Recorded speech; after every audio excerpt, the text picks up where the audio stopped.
Hello, my artistic family. Hope you guys had a great day, great week. I didn't upload a video last night, and I wanted to. I actually was like, oh, I can do this. But unfortunately, I was just too busy, so I just decided not to. Um, I was up till like 1 to 2 in the morning. I don't remember exactly, but I was so tired.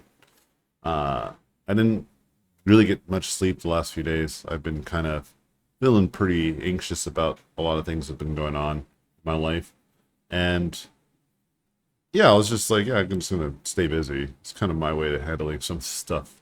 Also, to be honest, um, and I've been very motivated though by seeing all the positive comments, discourse around these videos, and a lot of this is really inspiring to me. And it really motivates me in a great way. And I think a lot of you guys who do listen to this are actually also feeling really good and feeling pretty positive and really trying to stay positive with all things considered. And it's great. I think this is obviously a healthy balance of like what people might be dealing with currently. But it really like occurred to me after talking to a friend this morning. So we were just chatting a little bit that there are some things that might need to be said, just generally speaking, that might not have been said either in videos that I've put out in the past, videos that you might hear from other artists, and other folks, that I think is really important to kind of talk about. And then I think a lot of the advice that you might hear and a lot of the insight you might get will start to have a better frame around it, you know?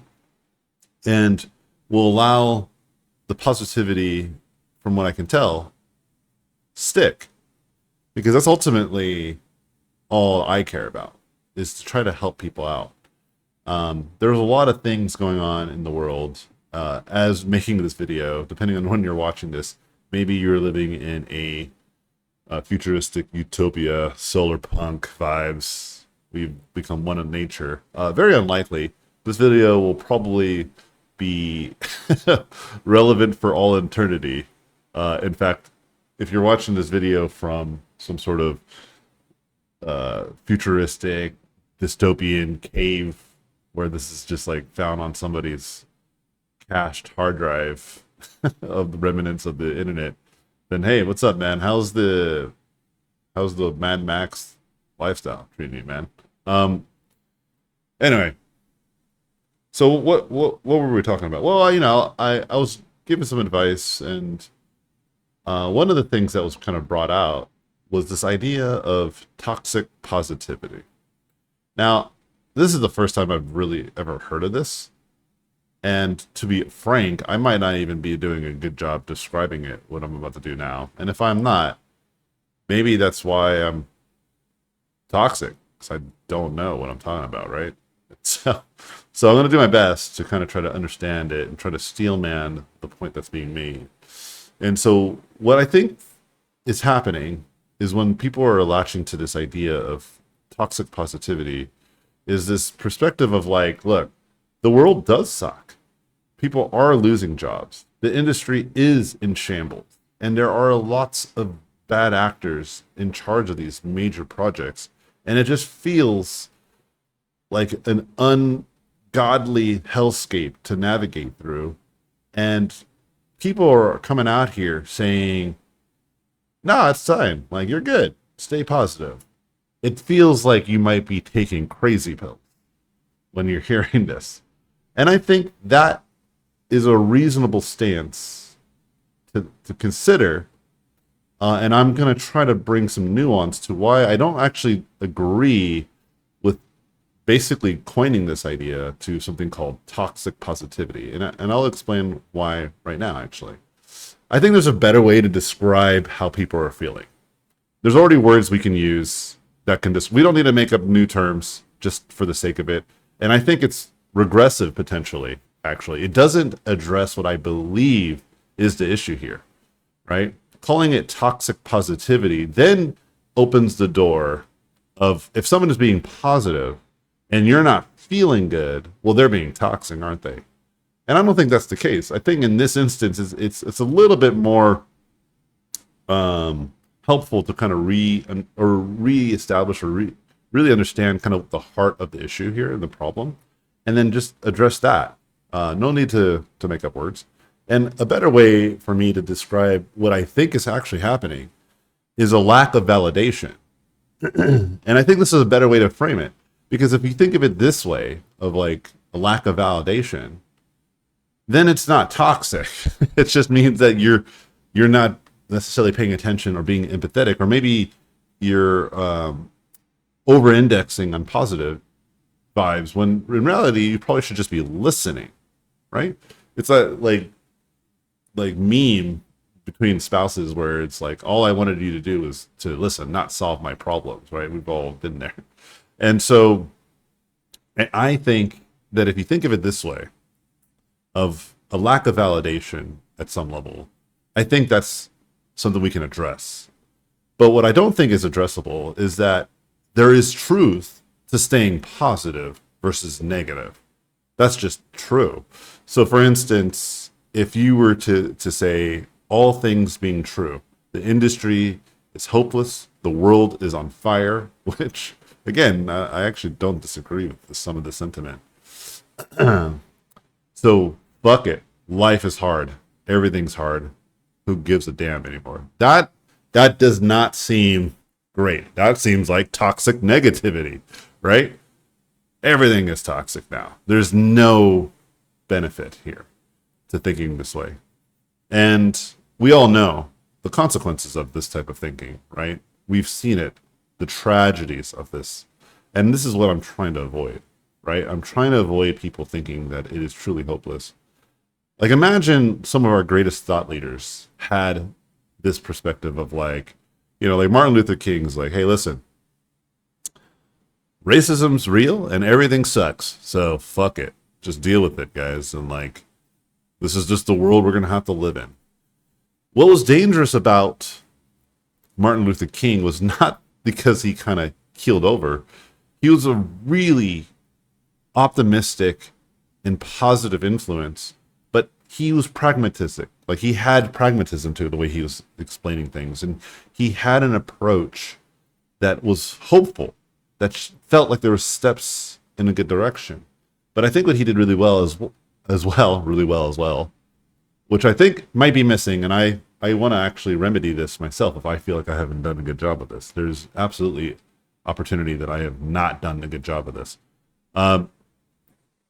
Which is, he validated. He's like, look, shit is sucky, but I have a dream, And he says like fucking bangers, right? Like, he'll say stuff like people should be judged on the merits of their character and not the merits of their skin. And I'm paraphrasing there, but like that's like a banger, because it's saying so much with so little, right? And it includes some validation, but it also includes some practical thinking and solution and problem solving, all in that simple comment. You know what I mean?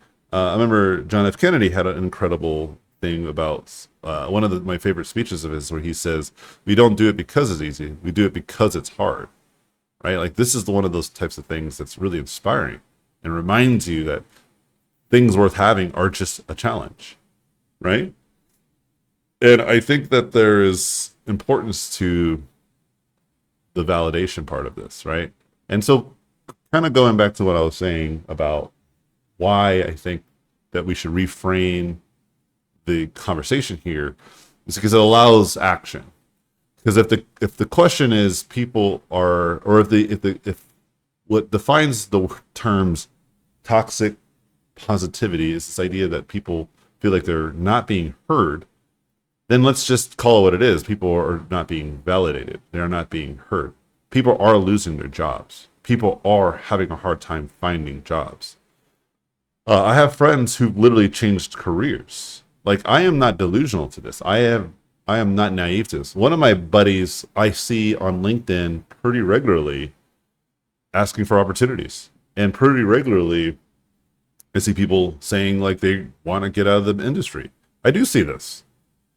I do see people that are rock star artists and talent just not making it as well as they ought to, And I do see students feeling like when they get out of college that there's nothing there for them.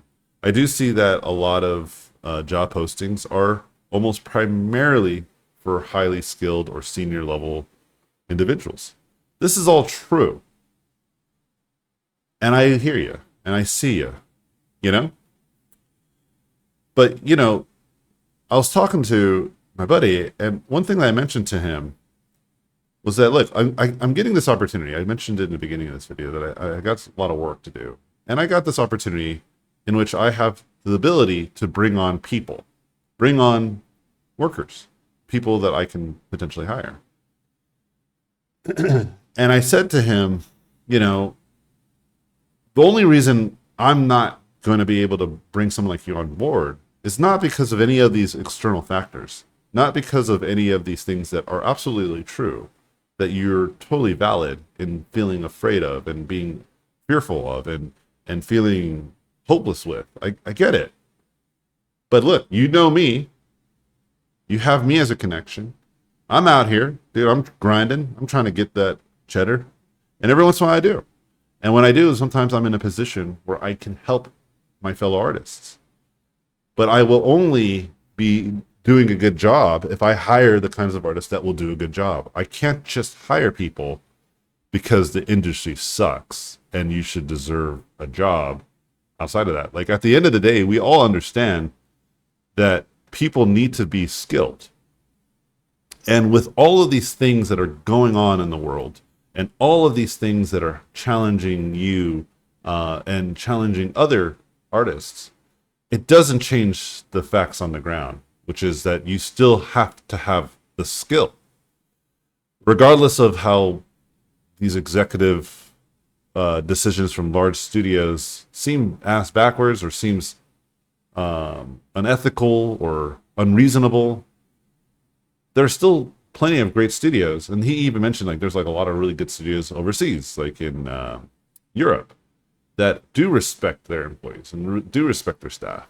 There are companies like Nintendo who have one of like the lowest turnover rates in all of our industry. Like, they absolutely care about the people that bring on. So these places truly do exist. But we can't deny that when I look at a series of portfolios and resumes, what I don't see in a portfolio is people's trials and tribulations. And even if you put that onto your resume, do you think that that is how you should get a job? I think most of you understand that, like, that's not how it works. And that's not what you would even prefer. I mean, this is one of my biggest fears a lot of the time whenever I was like thinking about what it meant to be a, black artist. Am I being hired because I'm actually good? Or is it because I'm black and there is a quote unquote quota being filled? These types of things really did cross my mind in many projects that I worked on in the past. And for me, what's important is that I feel competent. I feel skilled. I feel that I have value and that I can provide value. And whenever I work at studios, they recognize this and they support it. And I have the compounding effect about being a pretty outward-facing individual. I go to events, I talk to people actively. I'm a very positive influence to be around. I'm always trying to help. My love language is acts of service. It's just who I am. And I think it's important to recognize that if you consider everything to be valid and true about all your suspicions about the industry is filled with AI, bot, upper management, like, I don't know how else to describe these people. Like this, the industry is just in shambles and it sucks and everything sucks. It is still imperative to stay focused on what you want to get good at. And I think it is important to look at the market. If you want to be an illustrator, ask yourself, is there a market for illustration? The answer for that is yes. There's games like Runeterra. There's games like Slate Aspire, and they're making the second Slate Aspire. There's going to be more TCGs from like the Chinese market. Yes, there is illustration jobs and potentially quite a bit of them. So if you want to be an illustrator, okay, go for it. Is there going to be concept jobs? Yes. Concept art is not just cool artwork. You need the person who's making the concept art. Like, they provide value not because they can make a good image. That's part of the deal. But the reason why we can make cool and interesting images is because we are having these ideas in our mind. We just happen to master the skills to be able to present it to you. You know? We are visual designers. We think about things visual. We hear you say a bunch of stuff. We are the original AI. I make this joke of like, you don't need AI, you just need AJ. Right? Like, you write a prompt and I'm going to do it better. Like, in about 15 minutes, I made this image. If you ask me to, hey, put some horns on it, you don't need to wait 18 more permutations of the AI for us to see what horns are going to look like. I get it. And it's like, well, you know, like, I like what Hellboy does. Okay, I get it. Bam. You know, like, there's so much more to our value than just making pretty pictures. So yes, there's absolutely a need for concept artists. I was told just that, again, hey, look, like, the industry is replacing and investing in AI art. They're replacing their artists with AI art and artists that do AI art. And I said to that, that's just bad management. I don't disagree that this is happening. Again, I see it. I'm just telling you that in a few years, these people that are making these decisions are going to realize it was a terrible investment. You know, the tools were never the problem. It's always been a management problem. For those of you who work in the industry, you know what I'm talking about. It's mismanagement that causes a lot of these challenges in video games and movies. It is not skilled artists. Skilled artists, when given the right working environments and the right kinds of leadership and the right kinds of management styles and the right type of project, can move mountains, you know? And if you come into this conversation thinking, you know, they're doing it, they're replacing us. Like, I'm telling you, sure, they can try.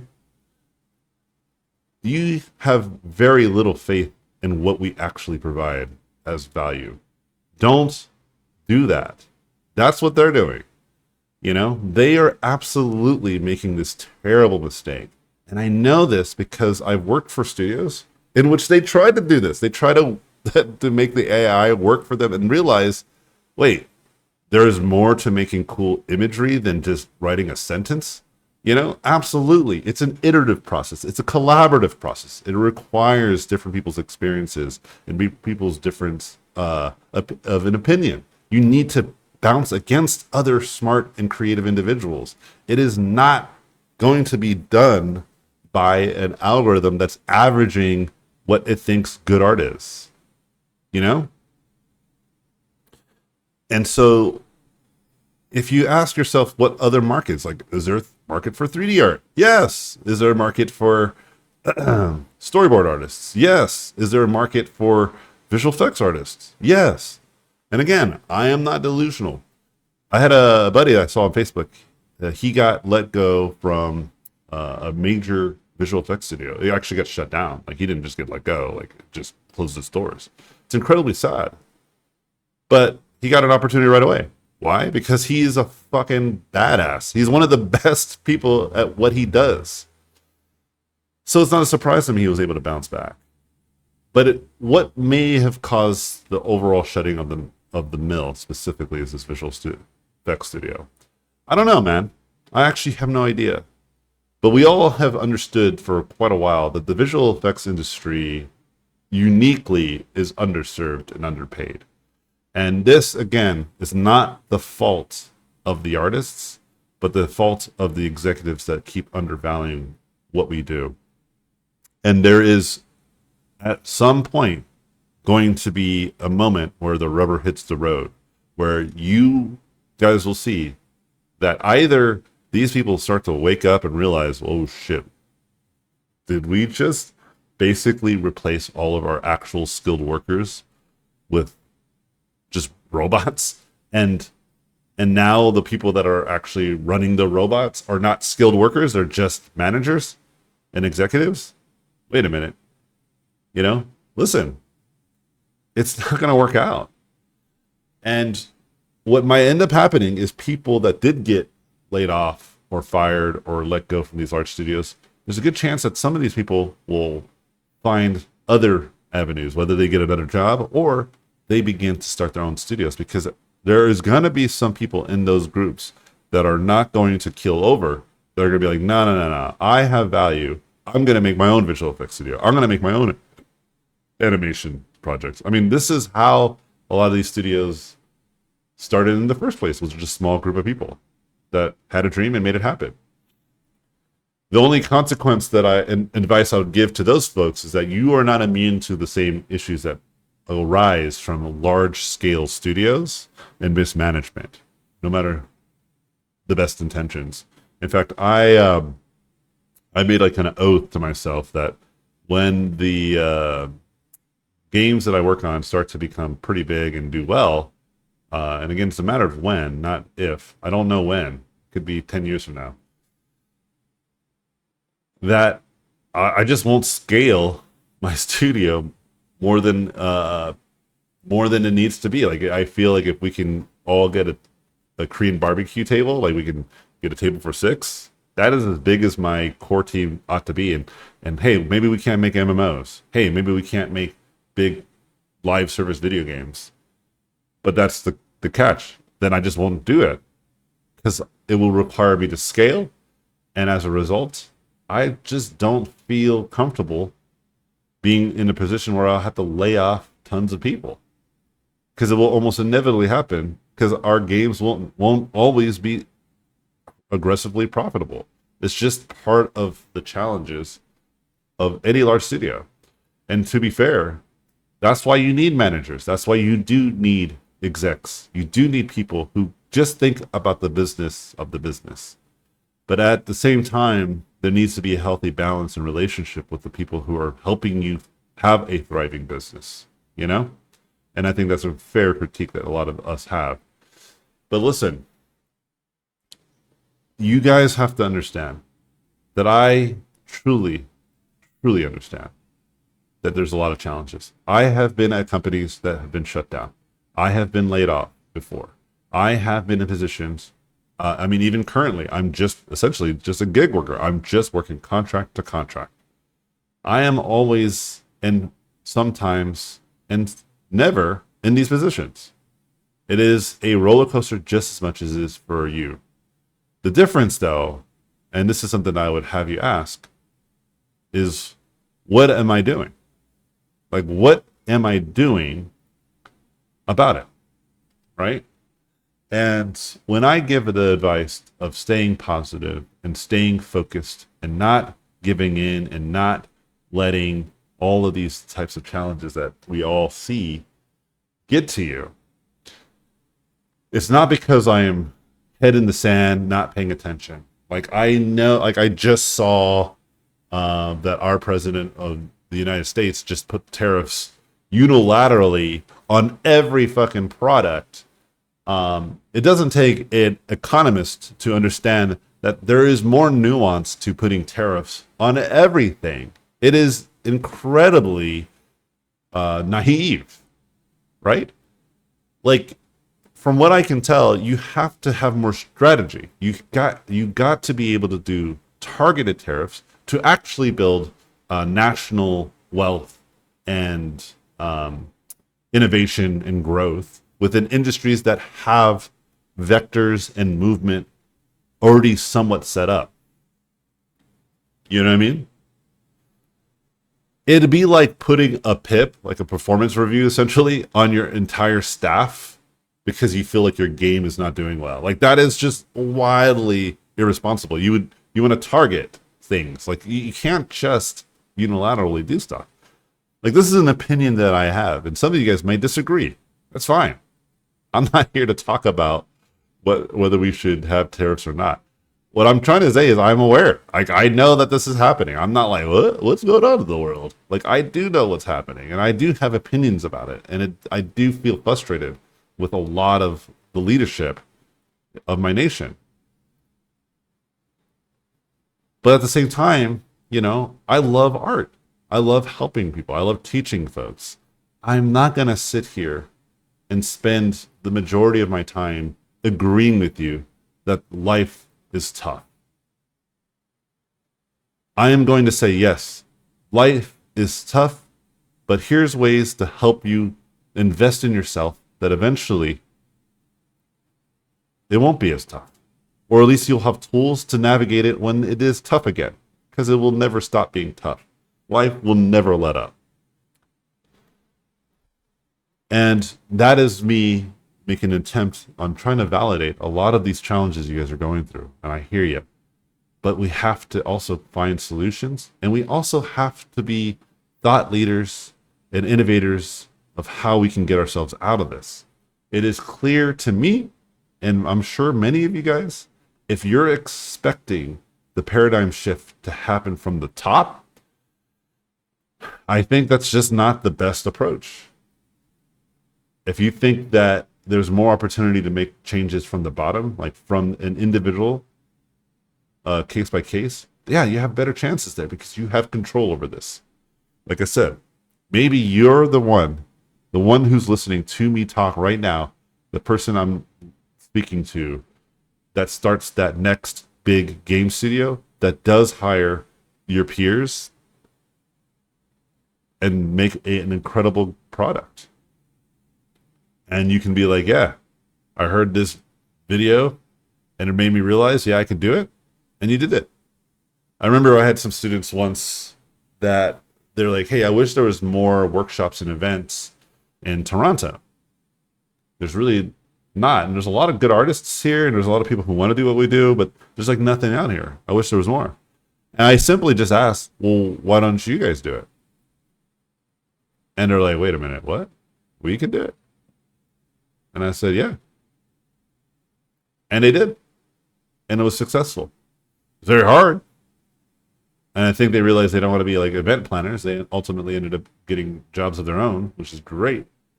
But they realized, yeah, we can do this. And they did. And it was an incredible event. We had a lot of inspiring moments. But at the end of the day, they did that. I didn't do shit. I mean, I helped come out and do some talks, but I think the second year I didn't come out. So that was all them. And they did great again. It went really well.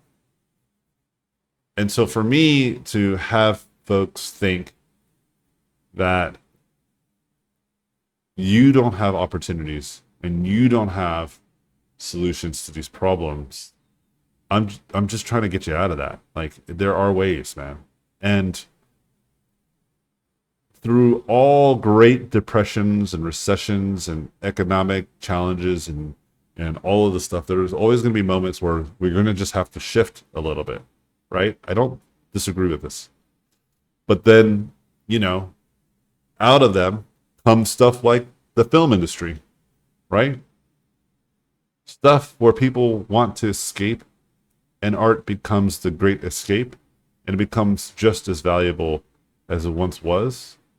And potentially even more so, because people do want something to help them through it. And if you can be that part, you might realize you're essentially adding to the solution here.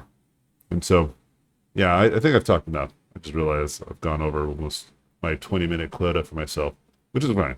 It's clearly a passionate topic of mine. But yeah, hope this gives you some positive vibes. Again, I want to validate many of your guys' feelings about how it just sucks out there. You're right. But hey, get really good. Trust me on this. Have value. Be incredibly skilled. Because when I say that there's lots of jobs out there, I mean that there's lots of jobs for highly skilled individuals. Truly. And there are still opportunities for not, but they're probably far and few between. And if there was ever an argument to work your ass off and get really good at something, this will be the time, because I am telling you, this is a ticking time bomb. This mismanagement of what they're doing with this AI stuff, I'm telling you, it is a mistake. Don't let people tell you that, oh, this is the next stage of tech and art. No, it's not. I still see no need to use AI. Like, let's just put aside all the ethical aspects of it. Let's put aside all of the copyright stuff, like any of that kind of opinion you might have. Let's just think of it truly just as a tool. Perhaps Google is now using AI and ChatGPT. Like this is cool. I get it. Like this feels like it's a useful thing. But if it was gone tomorrow, like I don't think I'm not gonna slow down. It hasn't speed me up. I think one thing I've seen people really use like something like ChatGPT for that actually makes a lot of sense to me is for like educational purposes, like having it help kind of give you the right seeds to where to go. You know, I think it's just an advanced Google search essentially. But outside of that, like, cool, it can render my images a little bit faster, or it could like make it move. Okay. Like, I just don't see any reason for it. It's the same reason why I don't photo bash.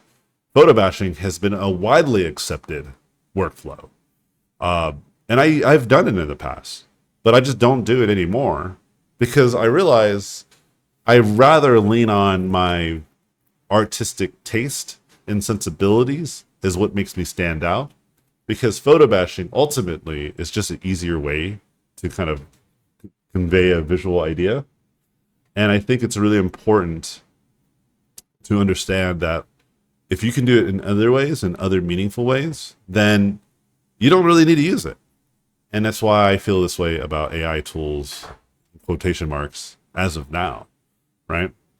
And I also imagine a world where they will become incredible and they will be accepted and they will be amazing. Like, I can imagine having it do a bunch of sketches for me, and I'm like, okay, cool. And then I could take one of those sketches and paint it all the way to the final. Like, I could see that. I could see it learn how I paint, and then they take it to the final from like a sketch. Cool.